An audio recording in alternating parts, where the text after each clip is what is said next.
Hello मेरे प्यारे viewers, तो आज हमारे पास जो टॉपिक है इस वीडियो में वो है रेवेन्यू, यानी कि आगम, हिंदी में संप्राप्ति या आगम भी कहते हैं। तो ये तो सबके लिए जानना बहुत जरूरी है कि भैया रेवेन्यू वर्ड आखिरकार है क्या। तो रेवेन्यू वर्ड को बड़े ध्यान से समझिए, आपको समझाएंगे ये व्यक्ति, क्या नाम है इनका जो नाम है और जो मैं डिजाइनिंग करने जा रहा हूं भैया इनका नाम है, क्या नाम है भैया, आइए इनका नामकरण बाद में करेंगे हम। देखिए बड़े ध्यान से समझ लीजिए कौन है। ये देखिए, ये जो है एक स्पेशल पर्सन है ना, बड़े ध्यान से देखिए। ऐसा आपने इंसान शायद ही देखा होगा, ये नए प्रकार के इंसान आ गए हैं। इनका नाम है भाई खत्री अंकल। क्या नाम है? खत्री अंकल। आपके आसपास हो तो जरूर मुझे बताना दोस्तों कमेंट करके, है ना। खत्री अंकल, इनका जो काम है भाई, इनका बंदूकों का व्यवसाय है। किसका काम है? बंदूकों का व्यवसाय करते हैं ये, ठीक है भाई। जैसा काम वैसा लुक बनाया इन्होंने। तो खत्री अंकल जो है बंदूकों का व्यवसाय करते हैं भैया, बड़े ध्यान से समझ लीजिएगा, सही है जी। अब बड़े ध्यान से समझिए, पहला एग्जाम्पल मेरा यहाँ पर देखो भैया, इन्होंने 2 बंदूक, कितने बंदूक भाई? 2 बंदूक बेच दिए इन्होंने। 2 बंदूक बेच दिए भाई, 2 बंदूक बेच दिए भाई, 2 बंदूक बेचे इन्होंने। 2 बंदूक बेच दिए भाई, कितने रुपए में? 150 रुपए में। कितने में बेच दिए भाई? 150 रुपए में। इन अंकल की ये रेवेन्यू हो गई भाई, बड़े ध्यान से देख लेना। This is the revenue. क्या हो गया भैया? ये रेवेन्यू कहलाता है इसी को। यानी कि भैया जो सेलर्स होते हैं भाई, एक उत्पादक हैं। कौन है ये? उत्पादक हैं कह लीजिए, जो बंदूकों का उत्पादन करते हैं। या हो सकता है कि ये जो है सेलर हो, यानी कि विक्रेता ही हो। समझ आ गया? तो विक्रेता हो या फिर भैया ये उत्पादक हो। बात समझिए, ये क्या कर रहे हैं? ये कुछ ना कुछ सेलिंग कर रहे हैं। तो सर सेल करके जो पैसा आया टोटल, वो क्या कहलाता है? रेवेन्यू, यानी कि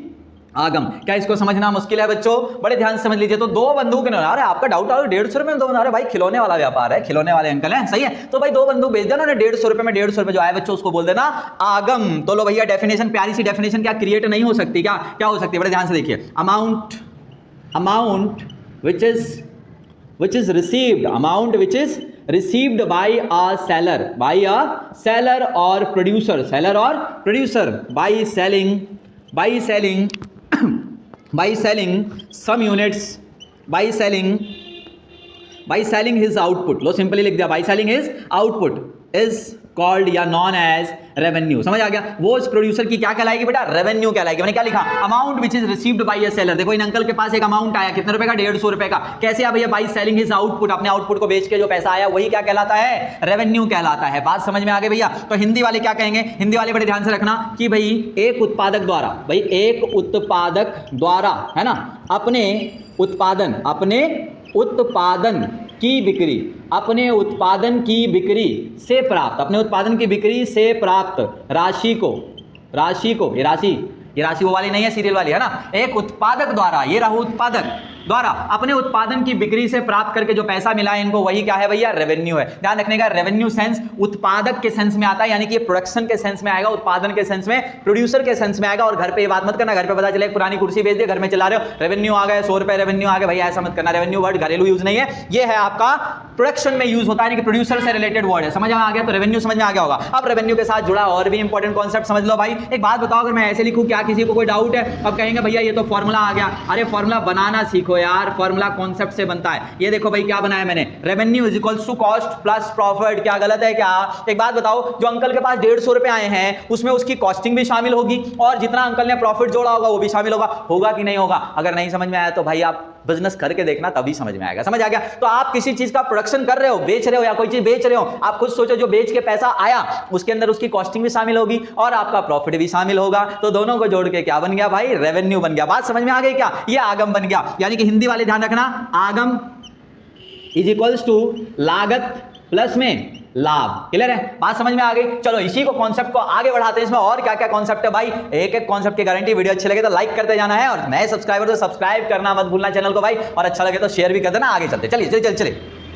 तो आइए बच्चों वापस चलते हैं हमारे खत्री अंकल के पास। खत्री अंकल बड़े अच्छे हैं यार, भाई साहब बंदूकों का व्यवसाय कर रहे हैं। बड़े ध्यान से समझिए, कॉन्सेप्ट जो अगला समझना ना हमको, वो है टीआर। पहले बता देता हूं क्या है टीआर, यानी कि टोटल रेवेन्यू, यानी कि भाई हिंदी में लिखेंगे इसको कुल आगम। ठीक है जी, कुल आगम। बड़े ध्यान से समझ लो भाई, बंदूकों का व्यवसाय है अंकल का, मैंने कहा था। अब मान लीजिए 2022-23 एक ईयर रहा पूरा, ध्यान रखना, किसी भी चैप्टर में टोटल की डेफिनेशन आ जाना, total revenue, total cost, total utility, total production, अरे कुछ भी टोटल हो, टोटल तो जीवन में ना बिना एक गिवन पीरियड ऑफ टाइम के कर ही नहीं सकते। टोटल एक बात बताओ, तुमको कुछ पूछूं कि तुमने टोटल कितना आज तक सेविंग किया है, तो तुम पूछोगे ना सर 1 साल में या 6 महीने में, या तुम खुद बताओगे ये 6 महीने की सेविंग है, तो भाई टाइम पीरियड तो आएगा ही आएगा डेफिनेशन में, बड़े ध्यान से, वरना टोटल कभी कैलकुलेट हो ही नहीं सकता यार। तुम सेविंग करते चले जाओगे तो कभी कैलकुलेट होगा कि 6 महीने में इतना बचा, 1 महीने में इतना बचा, 1 साल में इतना बचा। बात समझ में आए? टोटल की डेफिनेशन में हमेशा टाइम की बात जरूर आएगी। चलिए आगे, तो 2022-23 में मान लीजिए अंकल ने जो है बड़े ध्यान से देखिए 10,000 बंदूक, कितने बंदूक भाई? 10,000 बंदूकों की बिक्री की। कितनी बिक्री की भाई? 10,000 बंदूकों की बिक्री की, है ना, बंदूकों की बिक्री 10,000, 10,000 क्वांटिटी इन्होंने भाई बेची है। क्लियर है? अब कितने का बेचा वो ध्यान से सुनिए, बड़े ध्यान से समझ लीजिए। तो बेचा कितने रुपए का? मानकर चलिए 50 रुपए का एक। बड़े एकदम सरल भाषा में लिखा है मैंने, इतना सरल भाषा लिख ही नहीं सकते। जब पूरा कॉन्सेप्ट समझाऊंगा तब वो पूरा आपको जो दूंगा वो इकोनॉमिक्स और अच्छी वाली लैंग्वेज दूंगा। बड़े ध्यान से, तो 2022-23 में अंकल ने 10,000 बंदूकों की बिक्री की भाई, एक तो बात बताई। दूसरा 50 रुपए का एक बेचा। भाई खुद से बताओ कि अंकल के पास 10,000 बंदूक बेचे, 50 रुपए का एक, अंकल के पास कितने पैसे आएंगे जरा बताना भाई, मेरे को बताना भाई, क्या बताना भाई। 10,000 बंदूक है, 50 रुपए का एक है गुरुजी। अरे गुरुजी ये हो गए 5 लाख रुपए। कितने हो गए? 5 लाख रुपए। हुए कि नहीं हुए जरा मुझे बता दो। ये 5 लाख रुपए हो गए, अंकल के पास आए भाई 5 लाख रुपए एक साल में। समझ आ गया? ये अंकल का कुल आगम हो गया। क्या हो गया? कुल आगम हो गया, यानी कि टीआर हो गया। समझ गए? टीआर अभी बताया ना, तो टीआर क्या होता है समझ में आ गया होगा। बड़े ध्यान से समझ लीजिए, अंकल ने गिवन पीरियड ऑफ टाइम में कितनी क्वांटिटी बेचकर, एक फिक्स क्वांटिटी बेचकर जितना टोटल पैसा अंकल के पास आया है, ध्यान रखना प्रॉफिट की बात नहीं कर रहा, जितना पैसा आया है वो आगम है। समझ आ गया? तो आओ डेफिनेशन बना ले इसकी। कितनी आसान डेफिनेशन बनेगी भाई, देखो, total sum of revenue, total sum of revenue या इनकम कह लो, टोटल सम ऑफ रेवेन्यू कह लो, अमाउंट कह लो यार, ठीक है। टोटल सम ऑफ अमाउंट या revenue which is received by a seller, producer, कुछ भी लिख दो, बाई अ सेलर। कैसे? From selling of his output in a given period of time। बात समझ में आ गई? अब ये गिवन पीरियड ऑफ टाइम, कई राइटर्स लिखेंगे फिक्स पीरियड ऑफ टाइम। अरे भाई घबराना मत तुम, सही है। अब ये भी बताया पीरियड ऑफ टाइम लेना पड़ेगा। अब देखो क्या लिखा हमने डेफिनेशन में, टोटल सम ऑफ रेवेन्यू या amount receive. Total sum, total कितना सर? एक बंदूक 50 का 10,000 बंदूक बेच के टोटल 5 लाख अंकल ने रिसीव कर लिया। कैसे भैया? Total sum of revenue amount received by a seller, receive कर लिया from selling of his given output. एक गिवन आउटपुट था, इसमें एक फिक्स आउटपुट था इतना कि 10,000 इतना जो हमने बनाया, उसको बेच के ना गिवन पीरियड ऑफ टाइम या फिक्स पीरियड ऑफ टाइम एक साल में। बात समझ में? ये 6 महीने भी हो सकते हैं, कितने, इसलिए fix period time, given period time का मतलब 1 साल नहीं, जनरली 1 साल माना जाता है, लेकिन ये कितना भी हो सकता है। बात समझ में आ गई? तो कितनी सिंपल डेफिनेशन है भैया, ये समझ आ गया? हिंदी वाले इसको लिखेंगे भाई कि एक निश्चित समय, दिए गए समय, एक ही बात है, एक निश्चित समय में एक उत्पादक द्वारा अपने उत्पादन की एक दी गई इकाइयों मतलब जितनी इकाइयां थी उनके पास, दी गई इकाइयों की बिक्री से प्राप्त आगम के कुल योग को, सही बात है, कुल योग को क्या कहोगे आप? कुल योग को क्या कहोगे? टोटल रेवेन्यू कहोगे। समझ आ गया? क्या लिखा मैंने? एक निश्चित समय, 1 साल, 6 महीने, कुछ भी हो सकता है, एक उत्पादक द्वारा अपने उत्पादन की दी गई इकाइयां, जितनी इकाइयां थी उसकी बिक्री से जो प्राप्त हुआ आगम, उसका टोटल कर लो भैया, तो ये क्या हो गया? टोटल रेवेन्यू हो गया। और यहीं पर लगे हाथ, मत जाओ कहीं। टोटल रेवेन्यू का भाई एक फॉर्मूला बन गया यहां पर। टीआर कैसे निकालेंगे? पी इंटू में क्यू करके निकालेंगे। कैसे निकालेंगे? TR equals to P into में क्यों निकालेंगे भाई? क्योंकि टीआर निकालना है ना। पी इंटू में क्यू। भाई पी क्या है यहां पर? पी क्या? पी पानी नहीं, पी कुछ और नहीं। पी का मतलब है price, selling price per unit. क्या है जी? सेलिंग प्राइस पर यूनिट, यानी कि एक यूनिट बेचने की कीमत, प्रति इकाई बिक्री कीमत। हिंदी वालों पी क्या है? प्रति इकाई बिक्री कीमत, यानी कि एक इकाई आप कितने की बेच रहे हो? लगभग 50 रुपए की। और भाई क्वांटिटी कितनी है आपके पास? ये क्या चीज है सर? टोटल सोल्ड यूनिट्स, यानी कि कुल बेची गई इकाइयां, कुल बेची गई इकाइयां, कितनी इकाइयां बेची थी? 10,000। कितना प्राइस था एक का? 5,000, सॉरी 50 रुपए। दोनों को मल्टीप्लाई करके क्या आ जाएगा? 5 लाख रुपए। उम्मीद करता हूं टीआर वाला कॉन्सेप्ट भी एकदम मजबूती से समझ आया होगा। वीडियो समझ आया? चल रहे हैं आगे भी, इसमें पार्ट और है। जो समझ में आ रहा है भाई वीडियो को लाइक करते जाना, शेयर जरूर कर देना, मेरी इतनी मेहनत का और भी बच्चों को इसका प्रतिफल मिलना चाहिए। समझ आ गया? और नए सब्सक्राइबर है चैनल को सब्सक्राइब कर लें। आगे दो टॉपिक समझते हैं। अंकल इस आपको समझाएंगे एआर। क्या समझाएंगे भाई? एआर। अभी एआर क्या है सर? Average revenue. भाई एआर रहमान नहीं है ये, है ना, वो सिंगर साहब नहीं है वंदे मातरम वाले। ये कौन है? एवरेज रेवेन्यू, औसत आगम। क्या होता है सर? औसत आगम। भाई ये औसत ना जीवन में पीछा नहीं छोड़ेगा किसी का। एवरेज की बात हर जगह की जाती है क्योंकि टोटल ना कोई नहीं देखता, जनरली एवरेज की बात करता। तो एवरेज कैसे निकाला जाएगा? एआर होता क्या है इसको आइए जानते हैं। अब बहुत ही आसान तरीके से समझाते हैं हमारे खतरी अंकल। एआर क्या है भैया? टीआर अपॉन में क्यू। ये राजीव फॉर्मूला बन गया। अब ये कैसे बना दिया सर आपने? AR is equals to TR upon में क्यू। बड़े ध्यान से समझो भाई, आओ इसको प्रैक्टिकली समझाते हैं आपको। अभी इन अंकल के पास, खतरी अंकल के पास टीआर कितना आया था भाई? 5 लाख रुपए आया था सर। टोटल जो है बेच के पैसा 5 लाख आया था। बहुत बढ़िया।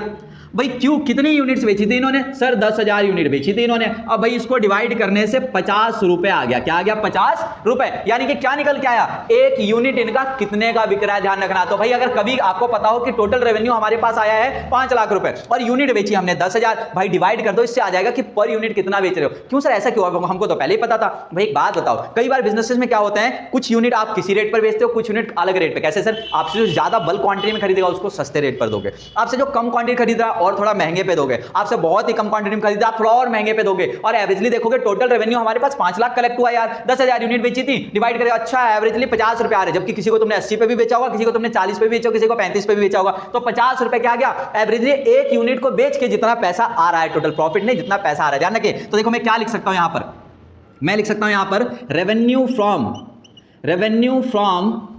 Selling of each unit of output is called. समझ में आ गया? क्लियर है? बड़े आसान है। Revenue from selling of each unit, प्रत्येक इकाई की बिक्री से। देखो भाई यहां हिंदी में लिखूंगा मैं, उत्पादन की प्रत्येक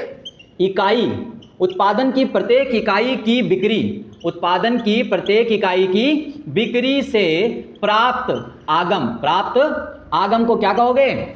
औसत आगम कहोगे। उत्पादन की प्रत्येक इकाई, एक यूनिट को बेचकर कितना पैसा आ रहा है, बड़ी सिंपल। अब ये तो सारी बातें हो गई इंटेलिजेंट बनाने वाली। आपको एक रट्टाफिकेशन इसका और डेफिनेशन बताऊं, एक रट्टाफिकेशन और इसका डेफिनेशन दे दूं। देखो क्या लिखने वाले हो, बड़े ध्यान से लिख लेना इसका और रट्टाफिकेशन वाला definition. Revenue which is received from dividing of total revenue through the total quantity या total sold units is called average revenue. क्या बोला मैंने? टीआर को क्यू से डिवाइड करें, पर टीआर कौन है? Total revenue. क्यू क्या है? Total unit sold. भैया टीआर को क्यू से डिवाइड करने पे जो रेवेन्यू मिलता है, जो अमाउंट मिलता है, जो वैल्यू प्राप्त होती है हमें, वही क्या है? एआर है। बात समझ में आ गया हिंदी इंग्लिश वालों को? तो इसकी बजाय दूसरी डेफिनेशन भी आप दे सकते हो कि भाई टीआर को क्यू से डिवाइड करने पर, टोटल रेवेन्यू को क्यू से डिवाइड करने पर जो मूल्य, जो रेवेन्यू प्राप्त होता है वो क्या है? Average revenue. बात समझ में आ गई यहां पर? तो चलिए अगला मोस्ट इंपोर्टेंट टॉपिक अंकल समझाएंगे, एमआर। क्या समझाएंगे? एमआर। मत मार।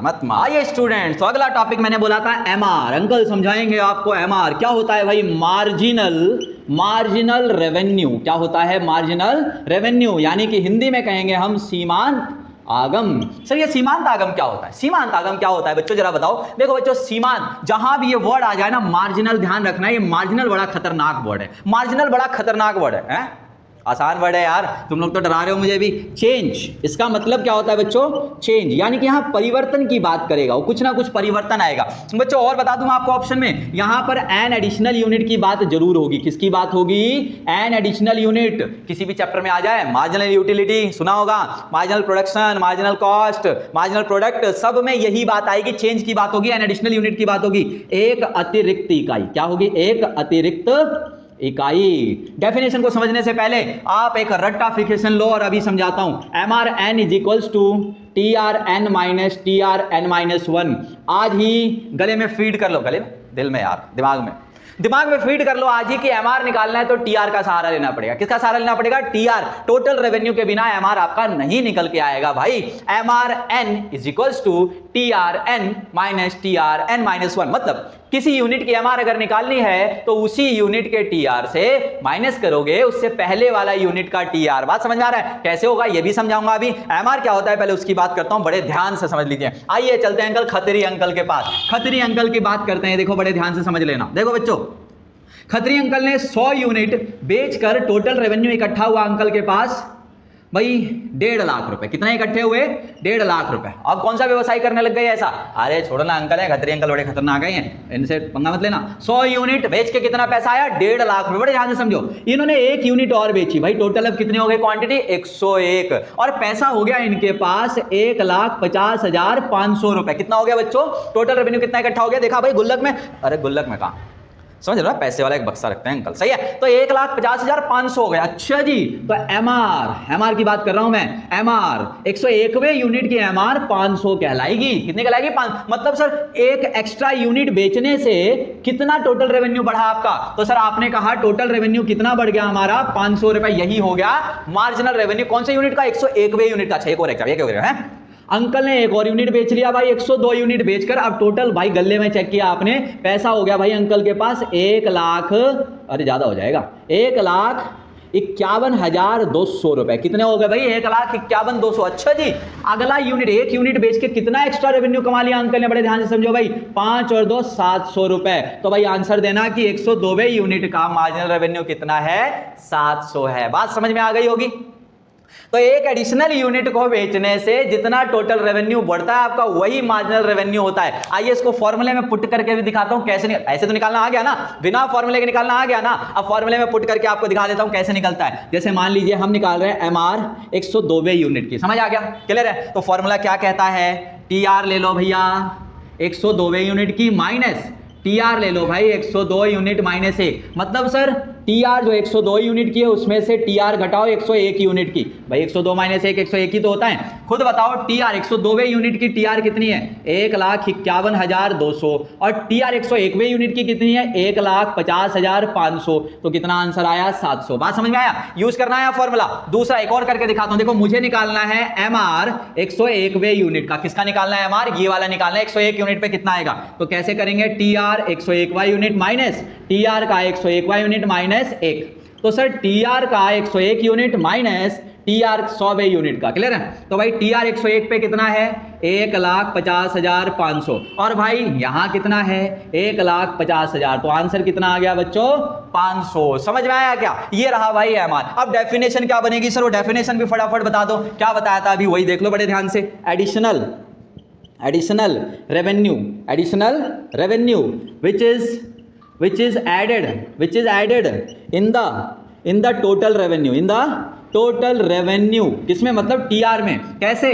From selling of an additional unit of output is called. बात समझ में आई कि नहीं आई? देखो मैंने क्या कहा? Additional revenue which is added. Additional revenue जितना ऐड हो जाता है किसमें? टोटल रेवेन्यू में। कैसे? From selling of an additional unit of output. एक एडिशनल यूनिट को बेचने से हमारा टीआर जितना बढ़ जाता है वही मार्जिनल रेवेन्यू कहलाता है। यही लिखाना मैंने। यानी कि सर वस्तु की उत्पादन की एक अतिरिक्त इकाई की बिक्री से कुल आगम में होने वाली अतिरिक्त वृद्धि को क्या बोलेंगे हम? सीमांत आगम। बात समझ में आई? बात समझ में आ गई हो? एंड लास्ट पॉइंट इसका एमआर का बड़े ध्यान से समझ लीजिए, जो मोस्ट इंपॉर्टेंट रहेगा। ध्यान रखना, sigma MR is equals to always TR होता है। सिग्मा का मतलब क्या है? Summation of MR. एमआर का टोटल करोगे ना, टोटल सम तो हमेशा टीआर के बराबर होगा। सेम यूनिट का ध्यान रखना, फॉर सेम यूनिट। समझ आ गया? जैसे देखो ये 102 यूनिट तक का न्यूमेरिकल है ना, आप इसको जब जोड़ेंगे ना पूरा इसका, अगर पूरा ही डाटा होता तो, अभी डाटा पूरा नहीं है, करके दिखाऊंगा जब न्यूमेरिकल पार्ट पे इसके कराऊंगा पार्ट में, तब बताऊंगा आपको। तो इसका टोटल करेंगे ना सिग्मा एमआर तो हमेशा इतना आएगा, 1,51,200। 102 यूनिट का कितना? इतना है ना, तो यहां टोटल करोगे तो उतना ही आएगा, पूरा अगर डाटा होता तो। बात समझ में आ गई? तो ये पॉइंट भी ध्यान रखना, sigma MR equals to TR होता है। अगले वाले पार्ट में लेकर आऊंगा इनके डायग्राम्स, कर्व खत्री अंकल बनाएंगे अच्छे वाले डायग्राम। समझ आ गया? वीडियो पसंद आए लाइक कर देना, शेयर कर देना और सब्सक्राइब कर लेना। Bye bye, take care.